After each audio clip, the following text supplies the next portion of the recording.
पत्रकार साथियों, आज जो एमएसपी खरीद गारंटी कानून की लड़ाई के लिए संघर्ष चल रहा है, 3 जगह मोर्चे लगे हुए हैं। आज 330वां दिन है, 11 महीने से ऊपर का समय हो चुका है और उस एमएसपी खरीद गारंटी कानून सहित सभी मांगों को लागू करवाने के लिए सरदार जगजीत सिंह डल्लेवाल जी का जो आमरण अनशन है, आज उसको 43वां दिन है।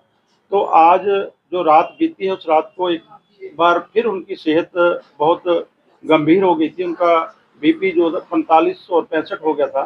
अनकॉन्शियस ही रहे हैं थोड़ा समय, फिर मालिश वगैरह करने से जो स्वाभिमान डॉक्टर की टीम है, उससे जो थोड़ा बहुत ठीक हुए। अभी भी उनकी हालात चिंताजनक है। और दूसरी तरफ अगर सरकार की बात करें, तो केंद्र सरकार अभी भी इस मुद्दे पर गंभीर नहीं है। टेलीविजन पर माननीय कृषि मंत्री शिवराज चौहान जी बात करते हैं, बयान देते हैं कि सुप्रीम कोर्ट आदेश करेगी तो हम उनसे बात करेंगे। तो पहले जो 4 दौर की वार्ता हुई हमारे साथ फरवरी में, उसमें खुद वो चलकर आए। हमारी मानी हुई मांगे हैं, कोई स्पेशल कोई और मांग नहीं है।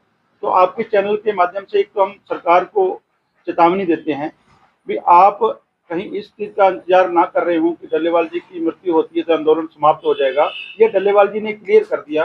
कल जो सुप्रीम कोर्ट की बनाई हुई कमेटी, हाई पावर कमेटी, जो रिटायर्ड जस्टिस नवाब सिंह की अध्यक्षता में आई थी, उनके सामने भी जगजीत सिंह डल्लेवाल जी ने क्लियर कर दिया कि मेरी जिंदगी से ज्यादा मेरे उन किसानों की जिंदगी है जो खुदकुशियां कर रहे हैं।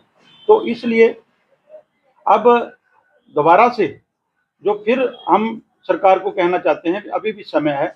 उस हमारे किसान नेता जो जिंदगी और मौत की लड़ाई लड़ रहा है, आप द्वारा किए गए वादों पर जो लड़ाई लड़ रहा है, एमएसपी खरीद गारंटी कानून की लड़ाई है, तो उसके लिए दोनों मोर्चों ने, खनौरी मोर्चे से और शंभू मोर्चा, रतनपुरा मोर्चा, जो 3 जगह रखे हैं, आने वाली 10 जनवरी को देश भर में लगभग 7 लाख के करीब गांव है, पूरे देश के हर गांव में जिस तरह डल्लेवाल जी की जो कुर्बानी है, जो शहादत की ओर बढ़ रहे हैं, हर चूल्हे तक उनकी बात पहुंची है। उसी तरह आने वाली 10 जनवरी को देश भर में मोदी सरकार के पुतले जलाए जाएंगे। तो आप के चैनल के माध्यम से सभी से प्रार्थना है, हरियाणा वासियों से, सिरसा जिले के वासियों से भी, आप बड़ी गिनती में इकट्ठे होकर 10 जनवरी को मोदी सरकार के पुतले फूकें। इससे जगजीत सिंह डल्लेवाल जी को जो ताकत है मजबूत होगी और हमारा मोर्चा है और जीत कर पड़ेगा।